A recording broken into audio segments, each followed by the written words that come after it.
Artinya apa? Kalau kita mau membeli barang dari suatu supplier, kita harus mengerti kualitasnya ya. Dalam artian supplier yang jujur ini sebetulnya adalah supplier yang memberitahukan apa adanya kualitas dari suatu barang.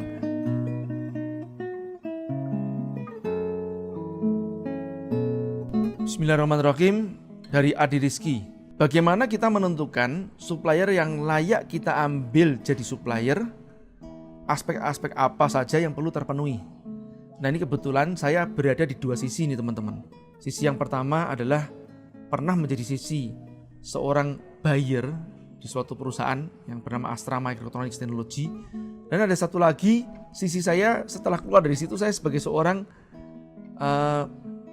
trader atau penjual atau supplier itu sendiri. Nah, saya pernah merasakan keduanya dan ya insya Allah saya memahami posisinya. Nah, kalau kita bicara masalah kriterianya, ada dua kriteria yang paling penting nih ya kawan-kawan, yang disebut namanya amanah. Amanah itu kalau saya jabarkan menjadi dua, tadi saya akan sebut dua ya, itu adalah jujur dan handal.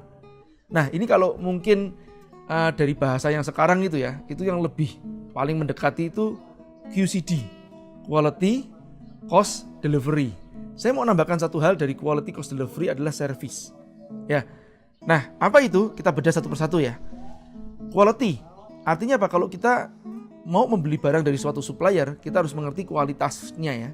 Dalam artian supplier yang jujur ini sebetulnya adalah supplier yang memberitahukan apa adanya kualitas dari suatu barang. Nah, jadi apa adanya, kalau bagus ngomong bagus, jelek ngomong jelek, kebagusannya diomongin, tapi juga kejelekannya juga sepaket, harus diomongin. Nah, nanti tinggal dibalikin ke tempat kita lagi. Karena kalau bicara, waduh mas, biasanya kalau supplier itu kan gak mau ngomongin yang jeleknya mas, pasti ngomongin bagusnya. Kalau saya sih gak juga sih. Saya selalu mengatakan ada harga ada rupa juga kan. Jadi kalau kita bicara masalah, oke, mas ada yang lebih murah gak? Ada pak, tapi dikorbankan yang seperti gini loh speknya gitu kan. Kalau tidak menjadi masalah buat dia, ya oke aja kan gitu loh. Makanya kalau bicara masalah quality itu saya sering sebut namanya acceptable quality. Ya, ini perkataan mentor saya atau guru saya mengatakan acceptable quality. Yang dimaksud acceptable quality itu quality tidak harus selalu bicara masalah paling bagus ya. Karena kalau bicara masalah bagus pasti adalah cost yang akan dibayar dari harga bagus tersebut. Ya. Nah, jadi acceptable itu maksudnya apa? Ya, sesuai dengan spek saya lah begitu ya kualitasnya. Nah, bicara yang kedua adalah cost. Ya, setelah quality adalah cost. Cost itu adalah harga yang wajar dan stabil. Nah, ini agak sedikit ada dua nih ya. Wajar itu maksudnya apa? Saya tidak mengatakan harga yang paling murah loh ya teman-teman. Saya justru kurang suka menekan harganya orang. Saya tidak suka kalau misalkan ada harga yang sudah sangat murah atau sudah cukup murah, terus saya tekan lagi, bisa lebih murah lagi nggak saya begitu. Saya juga kepengen dia juga bernafas dan dia mendapatkan keuntungan yang wajar. Jadi saya mengatakan harga yang wajar atau yang sering disebut namanya reasonable price, harga yang masuk akal. Nah, dan yang namanya stabil itu maksudnya apa? Jangan sampai nanti kita menemui suatu supplier, ini yang sering saya temuin, harga pada saat awal memberikan penawaran-penawaran itu ya, wah dia ngasih harga murah nih. Supaya apa? Supaya kita closing atau konversi nih. Nah, terus lama-kelamaan pada saat saya lengah, itu dipukul harga sama dia nih, ya, dipukul dinaikin harganya. Saya nggak ngerti pada saat itu. Nah, ini saya nggak suka dengan supplier tipe seperti ini. Saya suka supplier yang memberikan harganya wajar, stabil. Sekali lagi tadi, wajar itu dalam artian tidak paling murah, tapi tidak juga di atas rata-rata harga yang lain. Alias buat saya harga wajar itu cukup. Contohnya paling gampang gini deh. Kalau misalkan ya, katakanlah saya beli barang harga suatu barang ini harganya paling murah itu adalah 100.000 ya. Saya 100.000 ini saya dinaikkan 10% misalkan ya, katakanlah paling murah 100.000, 105.000 sampai 110.000 itu buat saya masih oke.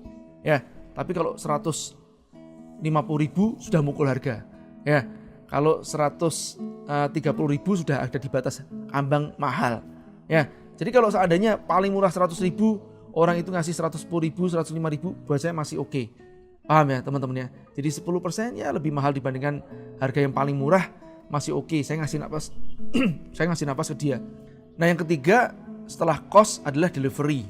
Yang delivery yang dimaksud itu adalah delivery on time. Jangan sampai nanti pada saat kita nyari supplier itu mungkin paling murah ya. kualitasnya bagus tapi lamanya minta ampun, terus delay. Buat saya bicara masalah delivery pun juga tidak harus paling cepat. Saya lebih suka dengan kata-kata namanya on time atau just in time.